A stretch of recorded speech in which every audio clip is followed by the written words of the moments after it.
من شرور أنفسنا ومن سيئات أعمالنا من يهده الله فلا مضل له ومن يضلل فلا هادي له ونشهد أن لا إله إلا الله وحده لا شريك له ونشهد أن محمدا عبده ورسوله أما بعد فقال الله عز وجل فاسألوا أهل الذكر إن كنتم لا تعلمون وقال عليه الصلاة والسلام إن الله لا يقبض العلم انتزاعا ينتزعه من العباد ولكن يقبض العلم بقبض العلماء حتى إذا لم يبقوا عالما اتخذ الناس رؤوسا جهالا فسئلوا فأفتوا بغير علم فضلوا وأضلوا صدق الله ورسوله صلی اللہ علیہ وسلم۔ عزیز دوستوں اور پیارے ساتھیوں اور خواتین اسلام، ماؤں اور بہنوں، میں سب سے پہلے اللہ رب العزت کے بارگاہ میں شکریہ بجا لاتا ہوں کہ وہ ہم اور آپ کو رمضان کی ان مبارک راتوں میں، ان مبارک مجالس میں جمع کرتے ہوئے آ رہا ہے، اور میں اللہ تعالیٰ سے دعا کرتا ہوں کہ اللہ تعالیٰ جیسے ہم اور آپ کو اس مبارک مجلس میں جمع کیا ہے، اسی طریقے سے ہم تمام کو جنت الفردوس میں جمع کریں، آمین یا رب العالمین۔ اللہ کے فضل و کرم سے گزشتہ کے کئی مجالس جس میں ہم بڑے بڑے محدثین کی زندگیاں سنتے ہوئے چلے آ رہے ہیں، ہم نے سب سے پہلے ائمہ اربعہ کی زندگی سنی، جس میں امام ابو حنیفہ، امام مالک، امام الشافعی اور امام احمد بن حنبل رحمہم اللہ اجمعین، ان کی زندگیاں سنی اور ان کی زندگیاں میں ہمارے لیے کیا نصیحتیں رکھی گئی ہیں اسے ہم نے اخذ کیا۔ اس کے بعد ہم محدثین کا سلسلہ شروع کیے، جس میں سب سے پہلے امام بخاری کے تعلق سے ہم نے سنا، اور کل کے مجلس میں ہم لوگوں نے امام مسلم کی زندگی کو ہم نے سماعت فرمایا۔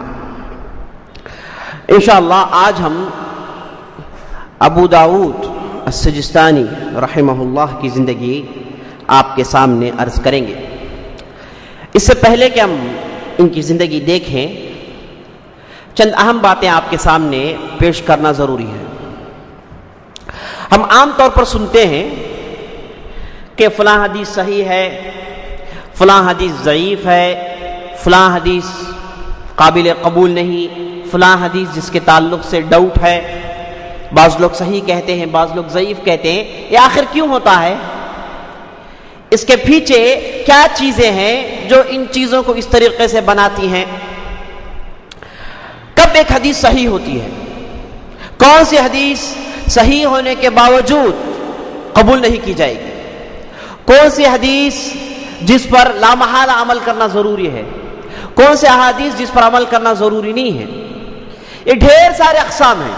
جیسے کل کے مجلس میں بتایا کہ صرف ضعیف احادیث کے 300 اقسام ہیں، اور ضعیف احادیث میں بعض ایسے قسمیں ہیں جس پر عمل کیا جا سکتا ہے۔ علماء اور محدثین کے درمیان اس کے لیے شروط اور قوانین ہیں۔ آج ہم دیکھیں گے صحیح حدیث کیا ہے، چونکہ باتیں محدثین کے تعلق سے چل رہی ہیں اور ان کے کارنامے ہم سن رہے ہیں، تو بنیادی چیز ہم کو جاننا بہت ضروری ہے۔ حدیث کب صحیح ہوتی ہے؟ اس کے اندر اگر 5 شرطیں ہیں تو حدیث صحیح کہلاتی ہے۔ اگر ایک حدیث کے اندر 5 کنڈیشنز پورے ہو جائیں، اس حدیث کو صحیح حدیث کہا جاتا ہے۔ اگر اس کا راوی سب سے پہلا شرط، اس کا راوی مطلب حدیث کو روایت کرنے والا نیک ہو۔ دیکھیں، سب سے پہلا شرط خطرناک شرط ہے، راوی نیک ہو، اس کے زندگی میں کبھی بھی ایسے کام اس نے نہیں کیا ہو جو اس کے اچھے ہونے پر دلالت نہیں کرتی ہوں، نیک ہو۔ نیک سے مراد سب سے پہلے دین کے احکامات کا پابند، نماز کا پابند، زکوٰۃ کو ادا کرنے والا، اللہ سے ڈرنے والا اور حرام چیزوں سے بچنے والا. پہلا شرط یہ سب ہے. مطلب یہ نہیں کہ ایرے غیرے کی بات سن لے حدیث صحیح ہو گئی، نہیں، حدیث صحیح ہونا معمولی چیز نہیں ہے. پہلا شرط ہی دیکھیے جس میں کیا ہے، ایک متقی ہو آدمی، متقی بن کر وہ حدیث روایت کرے. اس کے اندر خامیاں ہیں، وہ غلطیاں کر رہا ہے، وہ کبھی کبھی جو جھوٹ بول لیتا ہے یا پھر کوئی زمانے میں جھوٹ بولا ہے، اگر یہ چیزیں معلوم ہو جائیں اس آدمی کی روایت کو قبول نہیں کرتے محدثین. دوسرا شرط، آدمی نیک ہونے کے ساتھ ساتھ وہ حدیث کو اچھی طریقے سے یاد رکھے، حدیث اچھی طریقے سے معلوم ہو، متن معلوم ہو. حدیث بیان کی جائے تو حدیث کا اچھی طریقے سے وہ حافظ ہو. نیک آدمی ہے، اچھا آدمی ہے، لیکن حدیثیں یاد نہیں رہتی. جی 100 حدیثیں یاد نہیں رہتی، 1000 حدیثیں یاد نہیں رہتی. آپ لوگ کہیں گے کہ مولوی صاحب آپ 100,000 کی بات کر رہے ہیں، ہم کو ایک بھی یاد نہیں ہے. جی راوی حدیث بیان کرنے والا اسے اچھی طریقے سے حدیث یاد ہو. دیکھیں کس طریقے سے اللہ تعالیٰ نے اس دین کی حفاظت کی، سبحان اللہ. حدیث کو اچھی طریقے سے یاد رکھا ہو، کوئی غلطی نہ کرے. اگر اسے حدیث صحیح یاد نہیں ہے، یاد کیا ہے، بھول جانے کے امکانات ہیں. ہوتا ایسا ہے، آدمی اچھی طریقے سے کیا ہے لیکن اسے ڈاؤٹ ہے کہ وہ بھول جائے گا، یا پھر بڑی عمر کا ہے، 50-60 سال کا ہے، جس میں حافظہ کمزور ہونے کے امکانات زیادہ ہیں. ویسی صورت میں جو حدیث و بیان کرتا ہے لکھ کر رکھے اپنے پاس، جو حدیث وہ لوگوں کو سناتا ہے وہ لکھ کر رکھے اپنے پاس. اگر کوئی ایسی حدیث سنایا جو اس کے ریکارڈ میں نہیں ہے وہ حدیث قبول نہیں کی جائے گی. یہ دوسرا شرط ہے. تیسرا شرط، جو حدیث بیان کی جاتی ہے راوی حدیث کے آپس میں ملے ہوئے ہوں. ایک آدمی حدیث روایت کرتا ہے، وہ حدیث اس نے کس سے سنی وہ بیان کرے، وہ کس سے سنا ہے وہ بیان کرے، وہ کون سے تابعین سے سنا ہے، کون سے تبع تابعین سے سنا ہے اس کا نام بیان کرے، اور تابعین کون سے تابعی سے سنے ہیں اس کا نام بیان کرے، اور تابعی صحابی سے، صحابی سے اللہ کے رسول.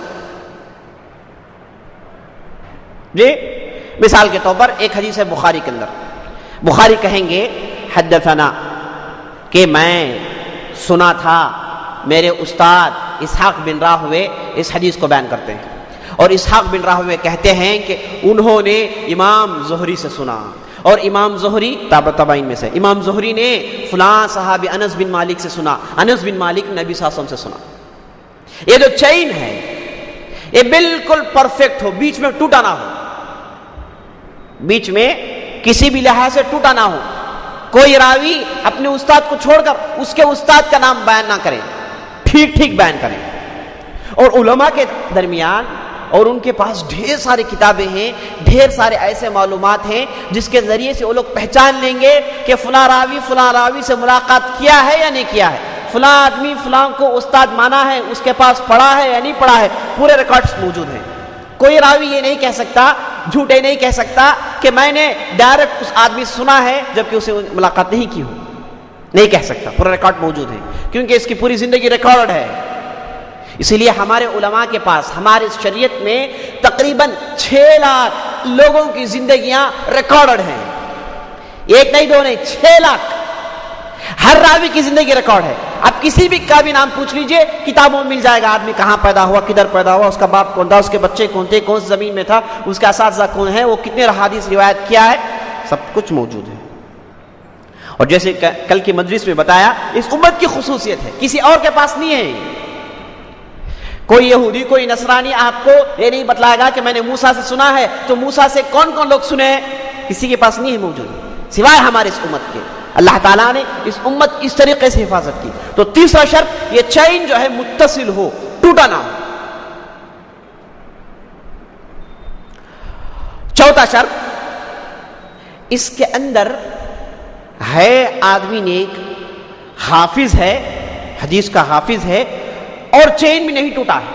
یہ تین ہونے کے باوجود بھی یہ تینوں کے اندر چند چھپے ہوئے خامیاں رہتے ہیں جو عام لوگوں کو نہیں معلوم ہوتی. ہے تینوں صحیح، لیکن اس کے باوجود اندر ایک خامی ہوگی، کوئی غلطی ہوگی جسے حدیث کا ماہر ہی سمجھ سکتا ہے، عام لوگ سمجھ نہیں سکتے. اسے کہتے ہیں علت. انگلش میں آپ ٹرانسلیٹ کریں تو یہ کہہ سکتے ہیں ہڈن ڈیفیکٹ. اس کے اندر ایک خامی ہے آدمی نے ایک صحیح حافظ ہے، لگا ہوا ہے چین، سلسلہ بالکل جڑا ہوا ہے، لیکن اس کے باوجود ایک خامی ہے. کیا خامی؟ مثال کے طور پر چین لگا ہوا ہے، لیکن اس چین میں ایک ایسے راوی ہیں، انہوں نے اس روایت کو مثال کے طور پر مصر میں، ایجپٹ میں آ کے روایت کی. وہ ہیں شام کے، لیکن روایت ایجپٹ میں کر رہے ہیں. تو اب محدثین کے پاس ریکارڈ یہ ہے کہ یہ جب شام میں تھے، یعنی سیریا میں تھے، اس وقت ان کا حفظ پختہ تھا، ماہر تھے. جب یہ ایجپٹ آئے تو ان کی کتاب گم گئے، یہ اپنا علم ضائع کر بیٹھے. تو ایجپٹ میں جتنے بھی روایتیں نہیں لیں گے، ایجپٹ سے انہوں نے جتنی بھی روایتیں کی ہے اسے قبول نہیں کریں، کہیں گے کہ نہیں، کیونکہ ان کا شام میں ایسا مسئلہ تھا، جب ایجپٹ آئے تو ایسا ہو گیا. ایک مشہور راوی ہے جن کا نام ہے عبداللہ بن وہب. ان کے تعلق سے کہتے ہیں کہ یہ اگر ان کی روایت آپ کے پاس آئے تو ان کی روایت اگر 3 لوگوں کے ذریعے سے آئے تو قبول ہے، اس کے علاوہ دوسرے جتنے بھی راستے ہیں اس سے اگر روایت آئے تو قبول نہیں کیا جائے گا. کون ہے 3؟ اس میں عبداللہ بن مبارک ہے، اس میں امام اسحاق بن راہوے ہیں، اور دوسرے ہیں. اس کے علاوہ کوئی دوسرا روایت کرے، دوسرا بولے کہ میں نے ابن وہب کو سنا، تو حدیث نہیں قبول کرے. کیوں بھائی کیوں؟ یہ 3 کی کیا خوبی ہے؟ کہا جاتا ہے کہ یہ 3 جو ہے عبداللہ بن وہب کے پورے روایتوں کے ماہر ہیں. عبداللہ بن وہب کے زندگی کے آخری میں ان کی پوری لائبریری جل گئی تھی، ان کے پوری کتابیں جل گئے تھے. اس وجہ سے یہ لوگ جب روایت کرتے فرق کرتے ہیں.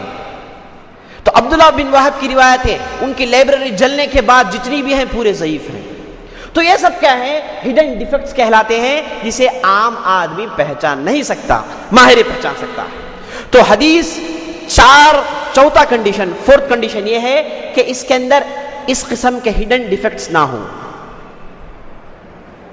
5واں کنڈیشن یہ ہے کہ جو حدیث بیان کی جاتی ہے یہ حدیث لوگوں کے درمیان معروف ہو، محدثین کے درمیان معروف ہو. مثال کے طور پر ایک حدیث ایسی آ رہی ہے جو پورے محدثین اس کے خلاف بیان کر رہے ہیں. ایک آدمی روایت بیان کر رہا، بول رہا حدیث، وہ حدیث کا سبجیکٹ ایسا ہے جو پورے کے پورے محدثین کے خلاف ہے. پورے محدثین کہہ رہے ہیں کہ سیدھا ہے، یہ آدمی کہہ رہا ہے کہ الٹا ہے. 4 کنڈیشنز پورے ہو گئے، یہ 5واں کنڈیشن پورا نہیں ہوا، اس کے باوجود اس حدیث کو کہیں گے یہ حدیث ضعیف ہے. تو اگر یہ 5 کنڈیشنز پورے ہوں تو اس حدیث کو کہا جاتا ہے یہ حدیث صحیح ہے. اگر اس میں سے کوئی ایک کنڈیشن پورا نہیں ہوا تو حدیث کو کہیں گے حدیث ضعیف. جی یہ ہے صحیح حدیث. ٹھیک ہے، ہمارے درمیان صحیح حدیث کے 5 سٹیجز ہیں. سب سے پہلے وہ حدیث جسے پورے محدثین نے صحیح کہا ہو، یہ پہلا سٹیج، یہ سب سے پختی حدیث ہے. اگر پورے محدثین، امام بخاری، امام مسلم، امام نسائی، امام ابن داؤد اور جتنے بڑے بڑے محدثین ہیں، سب نے کہا کہ یہ حدیث صحیح ہے، تو یہ سب سے پختی حدیث ہے. دوسرا سٹیج، دوسرا درجہ اس حدیث کا ہے جسے امام بخاری اور امام مسلم نے صحیح کہا ہو. ایک حدیث آپ کے پاس آئی جسے امام بخاری اور امام مسلم دونوں روایت کیا، دونوں نے صحیح کہا، تو صحیح صحت کے اعتبار سے یہ دوسرے درجے میں ہے، اس کی پختگی دوسرے درجے میں ہے. تیسرا جسے امام بخاری نے صرف کہا ہے، امام مسلم نے نہیں کہا. چوتھا جسے امام مسلم نے صرف کہا ہے، امام بخاری نے نہیں کہا. اور 5واں ہر وہ حدیث اس میں یہ 5 کنڈیشنز پورے ہو جائیں وہ صحیح ہے. بعض لوگ جو ہے جب کوئی حدیث ان کے سامنے پیش کی جاتی تو فوراً کہتے کہ بھائی حدیث بخاری مسلم میں نہیں ہے، فوراً کہتے کہ جو ہے صحیح ستہ میں نہیں ہے. ابو داؤد میں نہیں ہے، ترمذی میں نہیں ہے۔ اگر کوئی حدیث وہ 6 کتابوں میں بھی نہ ہو لیکن اس میں 5 کنڈیشنز پورے ہو رہے ہوں، وہ حدیث صحیح ہے۔ ضروری نہیں کہ ان کتابیں میں ہو، عام لوگ یہ سمجھتے ہیں کہ اس میں ہو، اس کے علاوہ ڈھیر ساری کتابیں ہیں، اس میں اگر کوئی حدیث آئے اس میں 5 کنڈیشنز پورے ہو گئے، وہ حدیث صحیح ہے، اس پر عمل کیا جائے گا۔ تو یہ ہے میرے دوستوں صحیح حدیث کا مختصر تعارف۔ میں اس وجہ سے بیان کیا کہ آپ لوگوں کو معلوم ہو جائے کہ اگر کوئی حدیث کو صحیح کہے تو اس کے پیچھے کتنی محنت ہے۔ آج کل بچے ہر چھوٹا آدمی بڑا آدمی کیا ہے، ہر حدیث کو صحیح ہے بھائی پرانی ایڈجسٹ کر لے جائے، صحیح سے ہاں چلیں گا، یہ محدث بن گئے۔ ان کو نہ جو ہے الف با تا معلوم ہے، لکھے نہ پڑھے نہ محمد فاضل جی، ایسا نہیں ہے، یہ مسئلہ ویسا نہیں ہے، ہر آدمی اس میں گھس کے کھیل نہیں سکتا جی، یہ محدثین کا کام ہے۔ اس کے لیے آدمی جیسے بتایا میں بوڑھا ہو اس کے سر کے بال سفید ہو جائیں، کم از کم 20-25 سال کی محنت ہونی چاہیے، جب جا کر وہ کہہ سکتا ہے کہ فلاں حدیث صحیح ہے فلاں حدیث ضعیف ہے۔ بعض محدثین کہتے ہیں 500 ہجری تک یہ مسئلہ ہے، اس کے بعد ختم، کوئی اب جو ہے یہ نہیں کہہ سکتا فلاں حدیث صحیح ہے فلاں حدیث ضعیف ہے، نہیں کہہ سکتا۔ 500 ہجری میں بات ختم۔ سب سے آخری عالم اس کے جو ہے ابن صلاح تھے، اس کے بعد ختم ہو گیا بات، اس کے بعد کسی کو اجازت نہیں کہ کوئی حدیث صحیح کہے ضعیف کہے، پورے چیزیں لکھ دی گئی ہیں، محفوظ ہیں۔ تو حدیث کا فن معمولی چیز نہیں ہے، کھلواڑ نہیں ہے، جیسے ہم آج معاشرے میں دیکھتے ہیں لوگوں کے پاس کھلواڑ ہو گیا ہے۔ اور تعجب کی بات یہ ہے کہ جو لوگ نام نہاد علماء اپنے آپ کو کہتے ہیں، ان لوگوں کو اس کے بارے میں کچھ بھی نہیں معلوم ہے، صرف مقررین بن گئے ہیں، بات کرنے والے بن گئے ہیں، لیکن جب بھی مسئلہ آتا ہے تو کھل کر فتوے دیتے ہیں حدیث میں۔ تو آدمی احتیاط کرے، کوئی حدیث کو صحیح کہنے سے اور ضعیف کہنے سے پہلے چیک کر لے، اس کے تعلق سے محنت کر لے، اور حدیث صحیح کہا گیا تو حوالہ دیں کہ کون صحیح کہا ہے جی، اس کے پیچھے ڈھیر ساری محنتیں ہیں، کوئی معمولی چیز نہیں ہے۔ بہرحال یہ چند باتیں تھی میں بتانا ضروری سمجھا، اس سے پہلے کہ ہم ابو داؤد کی زندگی سنیں رحمہ اللہ۔ امام ابو داؤد ان کا نام ہے سلیمان بن اشعث، یہ سجستان میں پیدا ہوئے، سجستان یہ ساؤتھ افغانستان میں پڑتا ہے، بہت مشہور بستی ہے، اور ایک زمانے میں بڑے بڑے محدثین اس علاقے سے نکلے ہیں۔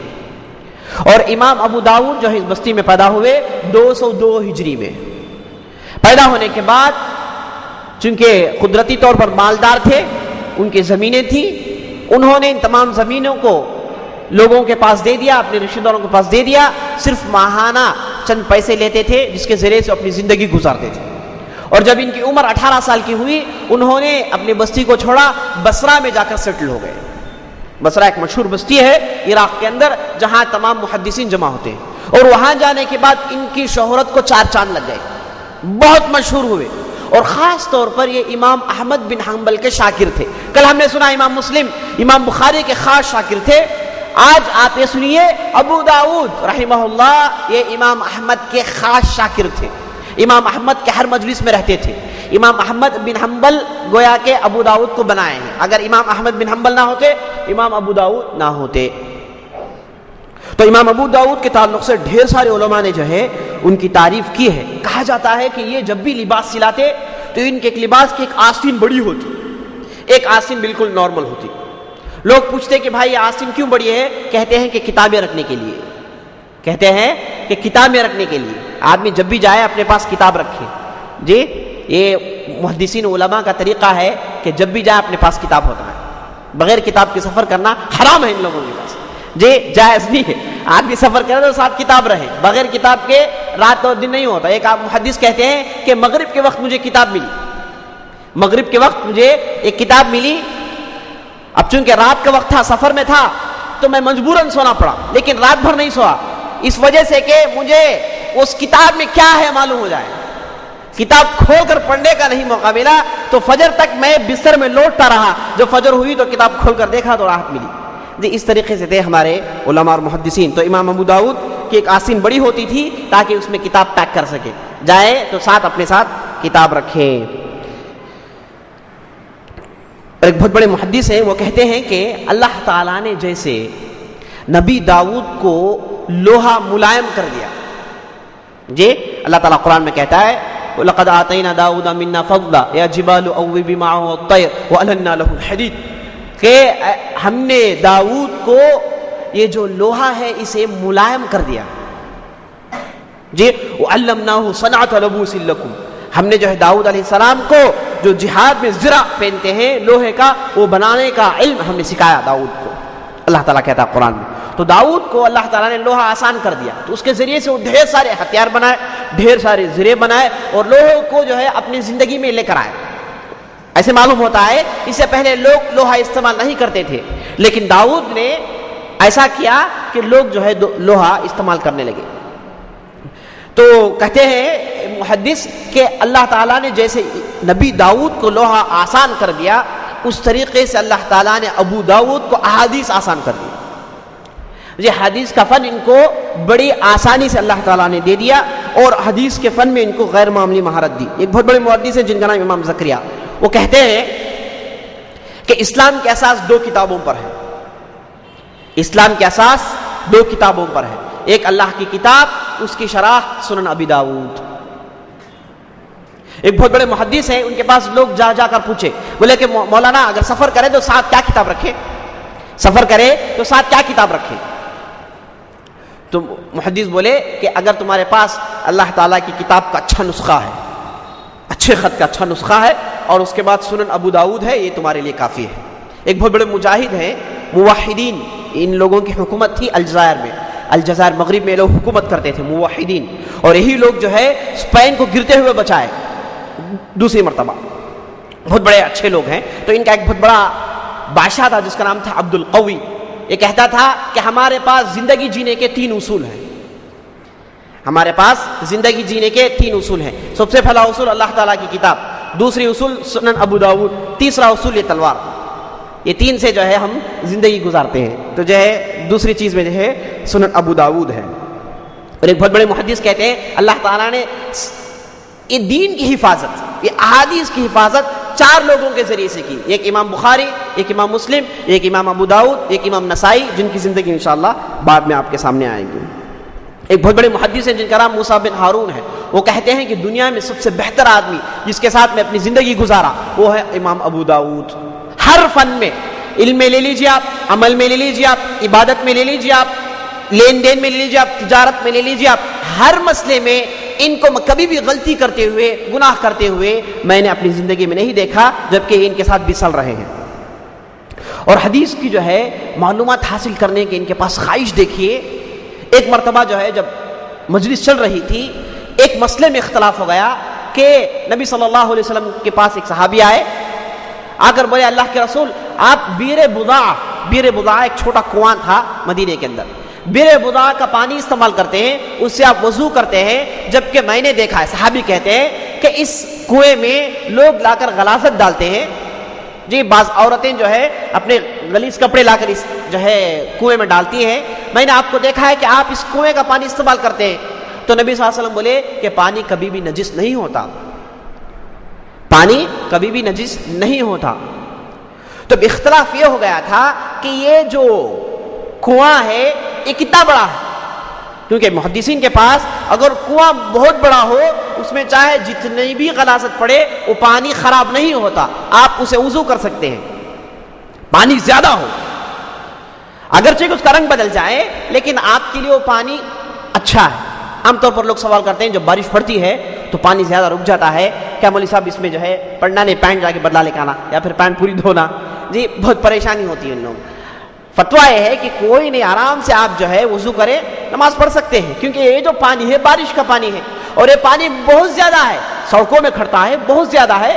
تو اس میں جو چینجز آئے ہیں اسے نقصان نہیں پہنچاتے، اور اس کے اندر جو چینجز ہیں یہ نیچرل ہیں، قدرتی ہیں.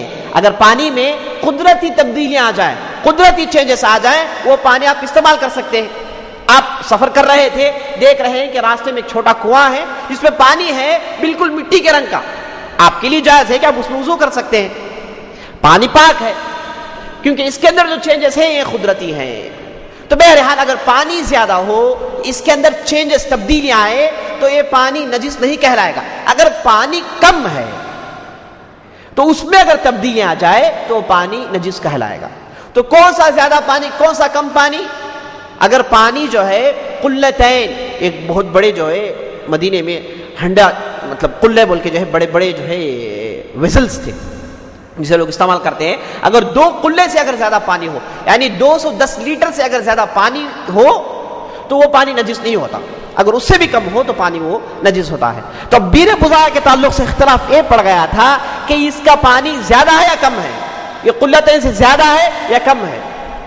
تو امام ابو داؤد بصرہ سے صرف یہ جاننے کے لیے مدینے کا سفر کرتے ہیں، صرف یہ جاننے کے لیے کہ بیر بضاع کیسی ہے تاکہ مسئلہ اچھی طریقے سمجھ میں آ جائے۔ مدینے کا سفر کرتے ہیں، باقاعدہ آتے ہیں، آ کر اس پورے کنویں کی جو ہے ریسرچ کرتے ہیں اور اپنی کتاب میں لکھتے ہیں کہ کنواں ایسا ایسا ہے، انچ بالش سے بتاتے ہیں کہ کنواں کا یہ سائز ہے۔ تو اس سے معلوم یہ ہوتا ہے کہ امام ابو داؤد کے پاس کتنا احتیاط تھا۔ یہ کوئی مسئلے میں جب تک نہیں بات کرے جب تک اس کا پختہ علم آ جائے، تو صرف اس وجہ سے وہ مدینے کا سفر کرتے ہیں اور واپس آ کر لوگوں کو صحیح مسائل بیان کرتے ہیں۔ ایک بہت بڑے مورخ ہیں جن کا نام ابن خلکان، وہ کہتے ہیں کہ ابو داؤد کو اللہ تعالیٰ نے ہر فن میں مہارت دی تھی، حدیث میں، تفسیر میں، فقہ میں، تاریخ میں، سیرت میں، نحو میں، صرف میں، فقہ میں، اصول الفقہ میں، ہر فن کے ماہر تھے۔ یہ بہت کم لوگوں کو نصیب ہوتا ہے۔ اور ان کے پاس جو ہے امام ابو داؤد کے پاس بدعتیوں سے انتہائی نفرت تھی، چونکہ امام احمد بن حنبل کے شاگرد تھے، بدعتیوں کو پسند نہیں کرتے تھے۔ اور بہت بڑے محدثین ہیں جن کے اندر چھوٹی چھوٹی بدعتیں ہیں، ان کے پاس احتیاط یہ ہے کہ ان لوگوں کے پاس سے بھی روایت نہیں کرتے، حالانکہ امام بخاری، امام مسلم ایسے لوگوں سے روایت لے لیتے تھے۔ اگر کوئی محدث آئے اس کے اندر چھوٹی بدعت ہے، عقیدے میں چھوٹا کھوٹ ہے، تو امام بخاری امام مسلم لے لیتے ہیں۔ لیکن امام ابو داؤد دیکھیں ان کے پاس احتیاط یہ ہے کہ یہ ایسے لوگوں کے قریب بھی نہیں بھٹکتے۔ لوگ آ کر بولتے ہیں کہ فلاں محدث یہ بہت بڑے محدث ہیں، امام ابو داؤد بولتے ہیں کہ نہیں، میرے نظر میں نہیں، کیوں ان کے پاس عقیدے میں فلاں مسئلہ ہے اس لیے میں ان سے روایت نہیں کروں گا۔ تقریباً اچھے اچھے محدثین کی بہت بڑی لسٹ تھی جن کے عقیدے میں چھوٹے موٹے بگاڑ تھے، جس کی وجہ سے انہوں نے ان کو ترک کر دیا۔ یہ امام ابو داؤد کی سنت پر جو پختگی اور بدعت سے نفرت پر دلیل ہے۔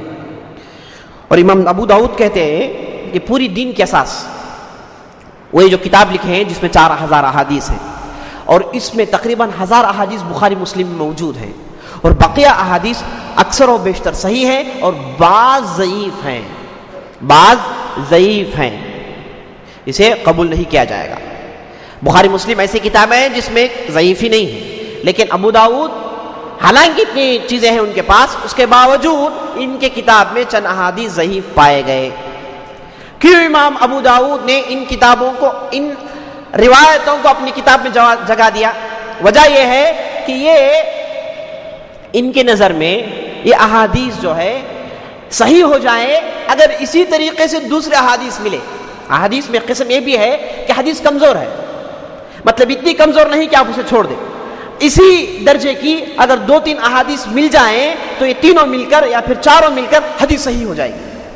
تو یہ جو ہے اس امید سے ان احادیث کو اپنی کتاب میں لائے ہیں کہ بعد میں آنے والے علماء ایسے احادیث کو جو اسی طریقے کے ہیں لا کر جوڑے اور اس حدیث کو صحیح کہیں۔ ایک حصہ ہے 4000 احادیث ہیں ان کی کتاب میں ابو داؤد کے، اور یہ 4000 احادیث یہ کہتے ہیں کہ میں نے 5 لاکھ احادیث سے نکالا ہے، 5 لاکھ احادیث سے میں 4000 احادیث کو نکالا ہوں۔ اور حدیث کی کتاب لکھنے کے بعد احمد بن حنبل کے پاس جا کر دیے رحمہم اللہ اجمعین۔ احمد بن حنبل جو ہے کھول کر اس کتاب کو دیکھے، کئی دن تک دیکھتے رہے، ہر گوشے کو دیکھا، اور اس کے بعد بولے کہ ابو داؤد کی کتاب سب سے بہتر کتاب ہے، اور اپنے طلباء سے کہتے تھے کہ ہر آدمی اس کا ایک نسخہ نکالیں اپنے پاس رکھ لیں۔ تو ایک گویا کہ احمد بن حنبل کی طرف سے سرٹیفکیٹ مل گئی۔ تو امام ابو داؤد کہتے ہیں کہ یہ سب احادیث میں جمع کیا ہوں، اگر آپ مجھ سے پوچھیں تو میں کہوں گا کہ پوری دین کے اساس صرف 4 احادیث میں ہے۔ اگر آپ کو 4 احادیث معلوم ہے تو سمجھیے کہ آپ کو دین کے اساس معلوم ہے۔ کیا کیا احادیث ہیں؟ کہتے ہیں کہ سب سے پہلے حدیث انما الاعمال بالنیات، تمام اعمالوں کا دار و مدار نیتوں پر ہے، نیت کی بنیادی حدیث، یہ سب سے پہلی حدیث۔ دوسری حدیث من حسن الاسلام المرء ترکہ ما لا یعنی، سب سے بہترین مسلمان وہ آدمی ہے جو ایسے موضوعات میں دخل اندازی نہیں کرتا جس سے اسے کوئی تعلق نہیں ہے.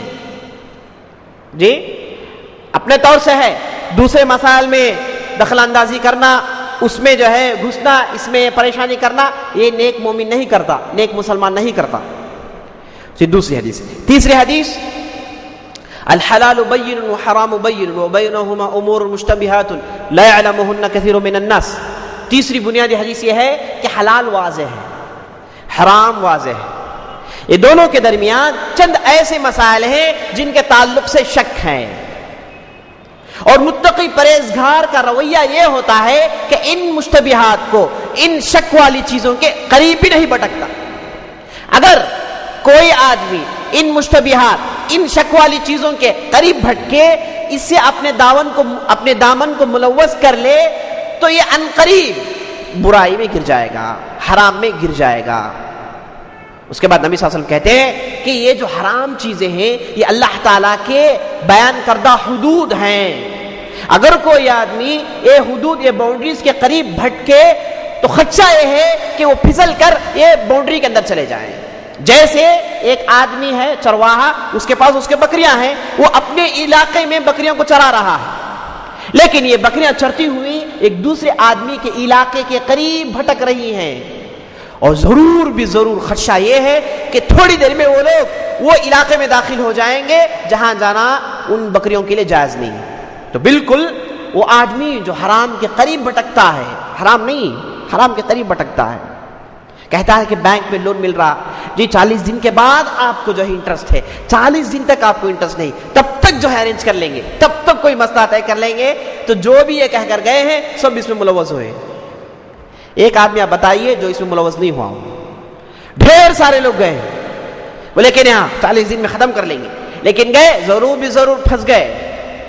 یہ شیطان کی طرف سے جو ہے شکنجے ہیں. اور یہ لوگ جو ہے جو بزنس بینکرز ہیں، یہ لوگ جانتے ہیں انسان کے نفسیات کو، کیسے لوگوں کو لا کر سود میں پھنسائیں. جی 1000 آدمیوں کو سود دیتے ہیں، اس میں سے 10 آدمی بھی سود پھیڑ دے تو ان کا اصل مل جاتا ہے. 1000 لوگوں کو دیتے ہیں، 10 لوگ ان پر جو سود ہے اسے وہ لوگ پھیڑ دے تو ان کے لیے کافی ہے، اس میں ان کے لیے ڈھیر سارے فائدے ہیں. تو لوگوں کو جو ہے کھلم کھلا سود دیتے ہیں، اور بعض لوگ جو سود سے ڈرتے ہیں ان لوگوں کو اس طریقے سے کھینچتے ہیں، کہتے ہیں کہ آپ کے لیے فلاں اتنا جو ہے 30 دن ہے، آپ کے لیے 40 دن ہے، آپ کے لیے 25 دن ہے، لیکن جو بھی گئے سب پھنس گئے. جی سگریٹ نہ بھائی کیا بھی مسئلہ نہیں، حرام بول کے کام بھی نہیں ہے. بیڑی حرام بول کے کیا بھی نہیں، ایڈجسٹ کر لے سکتے، کبھی کبھار ایک پی لے سکتے، لیکن جو پیتا ہے ان قریب ضرور بھی ضرور شراب پیے گا. اور شراب ایسی بلا ہے آدمی پینے کے بعد ہر قسم کی برائیاں کرتا ہے. کہا جاتا ہے کہ ایک بستی میں بہت بڑے متقی تھے، لوگوں سے جو ہے بعض لوگ چیلنج کرتے تھے، کہتے تھے کہ آدمی کو بہکا نہیں سکتے، یہ آدمی بالکل پرفیکٹ ہے. تو لوگ گئے ایک ایسی عورت کو پکڑے جو بدچلن تھی، اس کے پاس بولے کہ اگر تو اس آدمی کو گمراہ کر دے ہم تجھ کو اتنا پیسہ دیں گے. عورت بولی آسان کام ہے. عورت جو ہے اس آدمی کے پاس کہہ بھیجی کہ آپ میرے پاس آئے. وہ آدمی بولے کہ میں کسی کے پاس ملتا نہیں، لیکن بولی کہ ایک مرتبہ آپ آ جائیے، آپ سے مسئلہ پوچھنا چاہتی ہوں. مسئلے کا نام لیے تو پھسل گئے، وہ سیدھا گھر چلے گئے. وہ گھر میں داخل ہوئے، دروازہ بند کر لے کے بولی کہ جو چلو. وہ بولے کہ میں اللہ تعالیٰ سے ڈرتا ہوں، کچھ بھی نہیں کروں گا.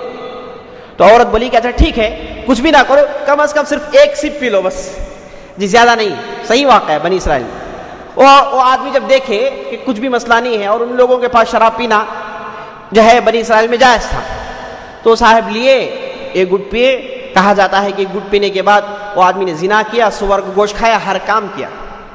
اس لیے نبی صلی اللہ علیہ وسلم کہتے ہیں الخمر جماع الاثم، یہ جو شراب ہے تمام قسم کی برائیوں کا جڑ ہے. تو یہ کیسے شروع ہوا؟ یہی معمولی بیڑی سگریٹ سے. تو برائیوں کے قریب بھٹکنا برائیوں میں گرنے کا 100% کنفرمیشن ہے. یہ مت سمجھیے کہ میں قریب ہوں نہیں گروں گا. اس لیے اللہ تعالیٰ کہتا ہے قرآن میں یا ایھا الذین آمنوا لا تتبعوا خطوات الشیطان، اے لوگوں جو ایمان لائے ہو شیطان کے فٹ سٹیپس کے قریب ہی مت جاؤ. لا تقربوا الزنا، جہاں کہیں بھی آپ حکم دیں گے قریب نہیں جانے کا حکم ہے. کہیں بھی نہیں کہا گیا لا تزنوا لا تشربوا الخمر، نہیں. زنا کے قریب بھی مت بھٹکو، شراب کے قریب بھی مت بھٹکو، قریب بھی مت جاؤ۔ اب شیطان کیا کرے گا؟ آپ کو صرف قریب لانے کی کوشش کرے گا، بس آپ قریب آ جائیں آپ خود گر جائیں گے، آپ خود گر جائیں گے۔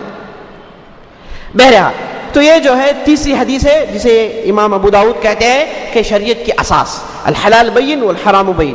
چوتھی حدیث، من عمل عملا لیس علیہ امرنا فہو رد، جو کوئی بھی آدمی ایسا عمل کرے جس میں شریعت کی مہر نہیں ہے وہ عمل مردود ہے، وہ عمل مردود ہے۔ اساس ہے یہ حدیث، بہت ہی بنیادی اساس ہے، اس کے مطابق عمل کر لے آدمی بدعت میں ملوث نہیں ہوگا۔ جو آدمی بدعت سے بچ گیا وہ سنت میں رہے گا، جو آدمی سنت میں ہے اس کے لیے انشاءاللہ فلاح اور بہبودی کنفرم ہے۔ تو کہتے ہیں ابو داؤد یہ 1000 احادیث سب کچھ ہے، لیکن آپ چاہیں تو میں کہوں گا کہ صرف 4 احادیث ہیں، اس میں آدمی عمل کر لے، اسے یاد کر لے تو گویا کہ وہ پوری شریعت کا محافظ بن جائے گا۔ یہ امام ابو داؤد کا قول ہے۔ ان کے ایک بیٹے تھے جن کا نام تھا ابو بکر ابن ابو داؤد، یہ بھی بہت بڑے محدث تھے، ان کے تعلق سے بھی بہت باتیں آتی ہیں۔ کہا جاتا ہے کہ ایک مرتبہ یہ بصرہ گئے، لوگ ان کے سامنے جمع ہو گئے، بولے کہ مولانا آپ حدیث سنائیے۔ بولے کہ میرے پاس کتاب نہیں ہے، میں کیسے حدیث سناؤں؟ لوگ بولے کہ ابو داؤد کے بیٹے ہیں آپ اور آپ کو کتاب کی ضرورت ہے؟ تو جب لوگوں نے ایسا کہا تو غیرت آ گئی ان کو۔ کہتے ہیں کہ ایک مجلس میں 30,000 احادیث سنائے، ایک مجلس میں 30,000 احادیث اپنے حفظ سے سنائے، واپس بستی گئے تو لوگ جو ہے لکھ رہے تھے، لکھنے کے بعد لوگ ان کے پاس نسخہ بھیجے، بولے کہ آپ جو 30,000 احادیث بیان کیے ہیں اس میں 6,000 احادیث ایسے ہیں جس میں شک ہے، آپ نے غلطی کی ہے۔ وہ لے کر چیک کرتے ہیں، کہتے ہیں کہ نہیں یہ 6 میں 3 غلط مانتا ہوں، لیکن 3 میں نے جیسے سنا ویسے سنایا ہے بس، یعنی 30,000 میں صرف 3 میں ان کی غلطیاں ہوئی۔ تو تصور کیجئے کہ اللہ تعالیٰ نے ان کو کیسے قوت حافظہ نصیب کیا ہوگا۔ امام ابو داؤد اور امام احمد بن حنبل یہ دونوں جو ہیں جیسے بتایا میں استاد اور شاگرد ہیں، دونوں کے درمیان قریبی تعلقات ہیں۔ ابو داؤد کہتے ہیں کہ میں جب بھی امام احمد بن حنبل کو دیکھتا ہوں آخرت یاد آ جاتی ہے۔ سب سے نیک آدمی وہ ہے، سب سے بہتر آدمی وہ ہے جسے آپ دیکھیں تو آپ کو اللہ یاد آ جائے۔ آپ نے صرف اسے دیکھا، آپ کو اللہ یاد آ گیا، اسلام یاد آ گیا، شریعت یاد آ گئی، تو ایسا آدمی سب سے بہتر آدمی ہے۔ جی بہتر آدمی ہے، ایسے آدمی سے دوستی رکھنا ضروری ہے، ایسا آدمی آپ کو نیکی کی طرف کھینچ کر لے کر جائے گا۔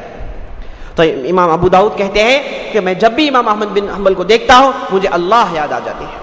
کبھی کبھار امام احمد بن حنبل گھر سے نکلتے ہیں، ایک چپل ایک رقم کا ہے، دوسرا چپل دوسرے رقم کا ہے، لوگ کہتے ہیں کہ ہم امام صاحب کیا آپ نے کیا کر دیا ہے؟ بولے کہ چھوڑو بھائی، وہ نہیں، دوسرا مسئلہ بات کراؤ، یہ احادیث کے تعلق سے پوچھو۔ جی کبھی کبھار اپنے گھر سے نکلتے ہیں، کپڑے ایسے ہیں کہ جو ہے دھلے نہیں ہیں، لوگ پوچھتے ہیں کہ کیا امام صاحب آپ کی یہ حالت ہے؟ کہتے ہیں کہ یہ دنیا کی جو ہے چیزوں سے مجھ سے بات مت کرو۔ ابو داؤد کہتے ہیں کہ میں ان کے مجلس میں کئی سال رہا، کبھی بھی دنیاوی معاملات میں بحث کرتے ہوئے نہیں سنا۔ آدمی زبان کھولتا ہے تو صرف اللہ اور اللہ کے رسول کی بات ہے، زبان کھولتا ہے تو آخرت کی بات ہے، زبان کھولتا ہے تو شریعت کو کیسے نافذ کرے، دین پر کیسے چلے، یہی بات کرتا ہے، دنیاوی بات نہیں۔ جی فلاں سے اتنا خرچ گیا ہوں، فلاں پھنس گیا ہے، فلاں معاملہ اٹکا ہوا ہے، کوئی ریکمنڈیشن چاہیے نہیں۔ بڑے بڑے وقت کے ائمہ، وقت کے بڑے بڑے گورنرز، وزراء ان سے ملاقات کرنے کی کوشش کرتے ہیں کہ کبھی بھی قریب نہیں جاتے، اور علماء کا طریقہ بھی یہی ہوتا ہے، یہ جو ہے امراء کے قریب، گورنرز کے قریب نہیں جاتے۔ سعید بن جبیر کہتے ہیں کہ اللہ تعالیٰ نے مجھے انتہائی قوت حافظہ دے رکھا تھا، اور جب بھی گھر سے نکلتے کان میں جو ہے پٹی باندھ کر نکلتے۔ لوگ پوچھے کہ مولوی صاحب کیا مسئلہ ہے؟ بولتے ہیں کہ جو بھی سنتا ہوں یاد ہو جاتا ہے، جو بھی سنتا ہوں یاد ہو جاتا ہے، محفوظ ہو جاتا ہے، اس لیے میں چاہتا ہوں کہ صرف اللہ کے رسول صلی اللہ علیہ وسلم کی حدیث سنوں اور قرآن سنوں بس۔ وہ کہتے ہیں کہ ایک مرتبہ مجھے ایک امیر کے ذریعے سے تحفہ ملا، میں نے قبول کر لیا، اے کاش میں قبول نہیں کرتا، جیسے قبول کیا پورا حفظ پامال ہو گیا، جی حفظ کی پوری قوت چلی گئی۔ تو یہ جو ہے دنیاوی لوگوں کے قریب نہیں ہوتے محدثین، تو احمد بن حنبل جو ہے اس میں سب سے اول نمبر پر ہے۔ اس کے بعد کہتے ہیں امام ابو داؤد، میں احمد بن حنبل کے مجلس میں رہا تو ڈھیر سارے مسائل سیکھا، اور چند مسائل وہ بیان کرتے ہیں۔ کہتے ہیں کہ ایک مرتبہ میں بیٹھا تھا تو امام احمد بن حنبل نے دیکھا کہ چند بچے چیس کھیل رہے ہیں، فوراً گئے، بولے کہ بچوں چیس مت کھیلو، یہ حرام ہے، شطرنج مت کھیلو، یہ حرام ہے، لیکن بچے نہیں سنے، تو انہوں نے اس چیس کو لات مارا اور بچوں کو بھگا دیا۔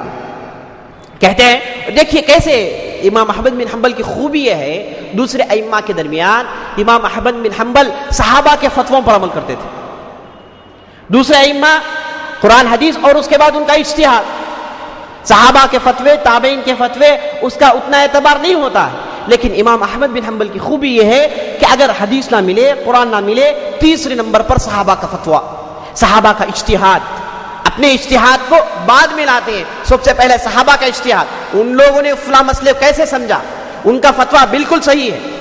کہا جاتا ہے کہ ایک مرتبہ مسجد میں بیٹھے تھے، دو آدمی آپس میں لڑ لیے، ایک بولا کہ میں اذان دوں گا، دوسرے نے کہا کہ میں اذان دوں گا، تو مسئلہ یہاں تک پہنچ گیا کہ لوگ جمع ہو گئے، تو لوگ احمد بن حنبل کے پاس آئے، تو احمد بن حنبل بولے کہ ان کے درمیان قرعہ ڈالو، قرآن میں جس کا نام آئے گا وہی اذان دے گا۔ یہ کام سعد بن ابی وقاص نے کیا تھا عراق میں، دلیل دیکھیے، کہتے ہیں کہ یہ کام میں جو بتا رہا ہوں یہ اپنی طرف سے نہیں ہے، یہ سعد بن ابی وقاص کا فتویٰ ہے۔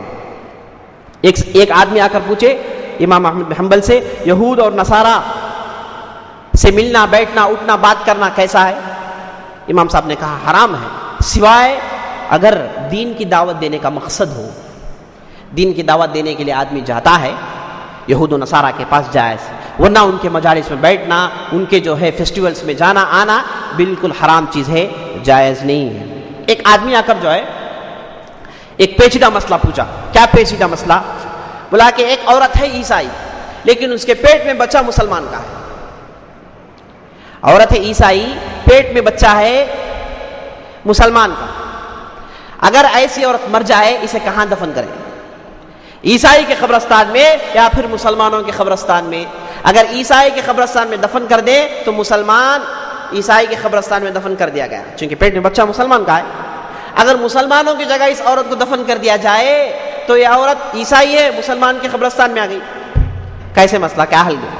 احمد بن حنبل نے بولا کہ نہیں بالکل بارڈر میں دفن کرو اسے، بولے قبرستان کے بارڈر میں دفن کرو تاکہ جو ہے دونوں کے بیچ میں صحیح فیصلہ ہو جائے۔ اور احمد بن حنبل، ابو داؤد کہتے ہیں کہ عقیدے کے مسائل میں احمد بن حنبل اتنے پختہ تھے کہ عام طور پر یہ لوگوں کو کافر نہیں کہتے، لیکن عقیدے کے مسائل میں آ جائیں اور خاص طور پر تعلق اس کا اللہ کے صفات سے ہو جائے، کہتے ہیں کہ آدمی کافر ہے۔ کہتے ہیں کہ اگر کوئی آدمی اللہ کو دیکھنے کا انکار کرے قیامت میں، ویسا آدمی کافر ہے۔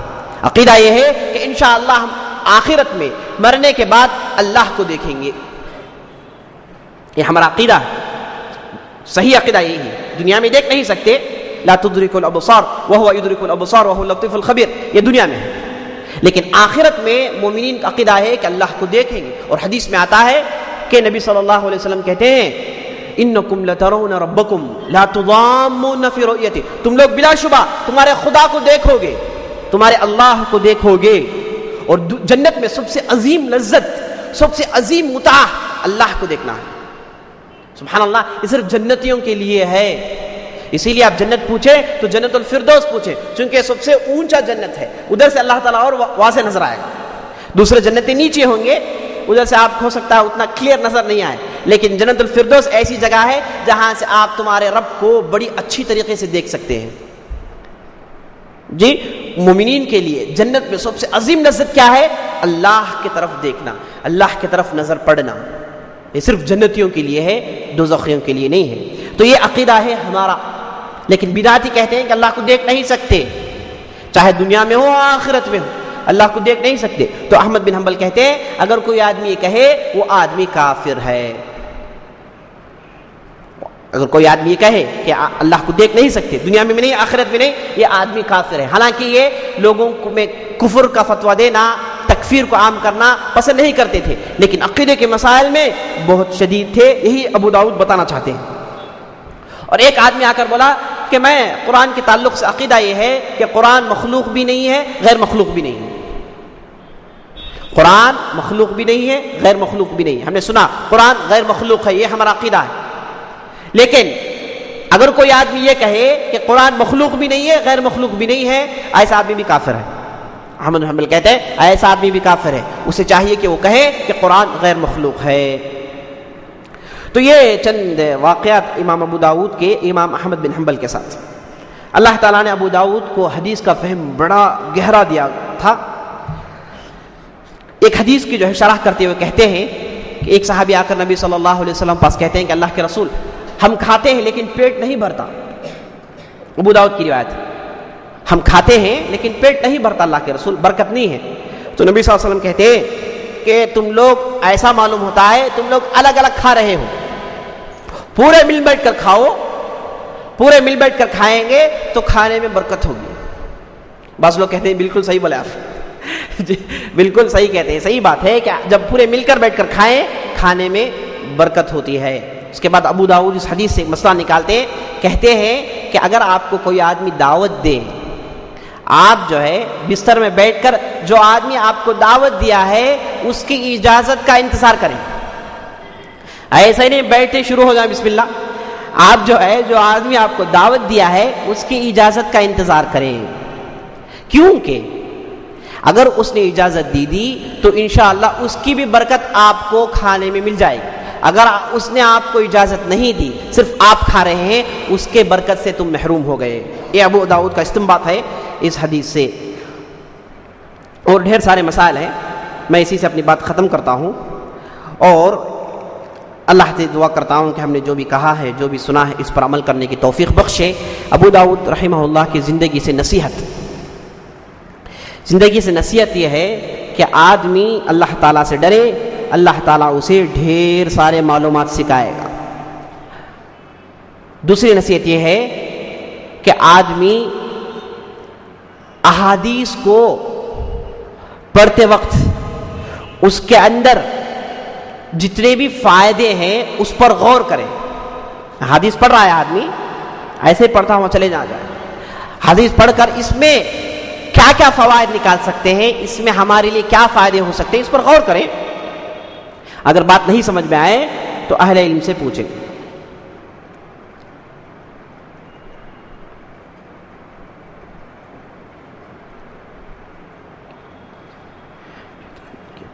کون سی چیز میں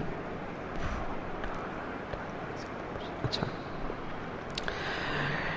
میں اللہ تعالیٰ سے دعا کرتا ہوں کہ اللہ تعالیٰ ہم کو مزید توفیق دے. ھذا وباللہ توفیق وصلی اللہ علیہ نبینا محمد. سوال یہ ہے کہ شیطان کے پاس کون سی چیز میں پھوٹ ڈالنا زیادہ پسند ہے اور اسے بچنے کے لیے نصیحت کریں.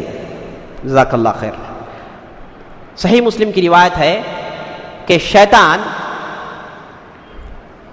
اپنے تخت کو پانی میں ڈالتا ہے سمندر میں اور اپنے ایجنٹس کو زمین میں بھیجتا ہے. وہ لوگ جاتے ہیں زمین میں فتنہ برپا کرتے ہیں. ایک آدمی آ کر کہتا ہے، ایک شیطان آ کر کہتا ہے کہ میں فلاں آدمی کو جو ہے فلاں مسئلے میں پھنسا دیا، فلاں کو میں نے شراب پلا دیا. تو ابلیس کہتا ہے کہ ہاں ٹھیک ہے چلے گا، بڑا کام نہیں ہے، پرواہ نہیں، چلے گا. ایک دوسرا آدمی آ کر کہتا ہے کہ میں نے فلاں کو فلاں مسئلے میں پھنسا دیا، فلاں کو ایسا کر دیا. ابلیس کہتا ہے کہ ٹھیک ہے چلے گا. لیکن ایک آدمی آ کر کہتا ہے، یہ مطلب ایک شیطان آ کر کہتا ہے کہ میں میاں بیوی کے درمیان پھوٹ ڈال دیا. شیطان کہتا ہے کہ واہ کیا کام کیا، تو جو ہے بازو بیٹھنے کا قابل ہے. اسے بلا کر بازو بٹھا لیتا. تو معلوم یہ ہوا کہ شیطان جو ہے میاں بیوی کے درمیان پھوٹ ڈالنے میں بہت آگے رہتا ہے، کیونکہ معاشرے کا استوار، معاشرے کا استحکام گھریلو زندگی سے ہوتا ہے. اور گھریلو زندگی میں میاں بیوی کے درمیان کے تعلقات سب سے اہم ہیں. اگر اس میں دراڑیں پیدا ہو جائیں، اس میں شگافیں پڑ جائیں تو پورے کے پورے معاشرے میں دراڑیں پڑ جائیں گی. تو شیطان جو ہے اس چیز کو بہت اہمیت دیتا ہے. تو اس لیے آدمی احتیاط سے رہے. اس لیے احادیث میں ڈھیر سارے مسائل بیان کیے گئے ہیں جس سے آدمی کے دل میں شک نہ آئے، عورت و مرد کے دل میں شکوک نہ آئے. اور نبی صلی اللہ علیہ وسلم نے تو بہت ابھارا ہے، اگر عورت تم کو پسند آئے تبھی زندگی گزارو. بعض احادیث میں آپ صلی اللہ علیہ وسلم نے یہ بھی نصیحت کی ہے کہ اگر عورت پسند نہیں آئے تب بھی زندگی گزارو. ہو سکتا ہے کہ کوئی نہ کوئی گوشت تم کو پسند آ جائے. اکثر چیزیں پسند نہیں ہیں لیکن کوئی نہ کوئی ایسی اچھائی اس عورت کے اندر ضرور ہوگی جو تم کو پسند آ جائے. تو میاں بیوی کے تعلق سے نبی صلی اللہ علیہ وسلم نے بہت ابھارا ہے اور یہاں تک کہہ دیا کہ خیرکم خیرکم لاہلی وانا خیر لاہلی، کہ تم میں سے بہتر آدمی وہ ہے جو ان کے گھر والوں کے لیے اچھا ہے، یعنی خاص طور پر بیوی بچوں کے لیے اچھا ہے، اور میں میرے بیوی بچوں کے لیے سب سے بہتر آدمی ہوں. واللہ اعلم.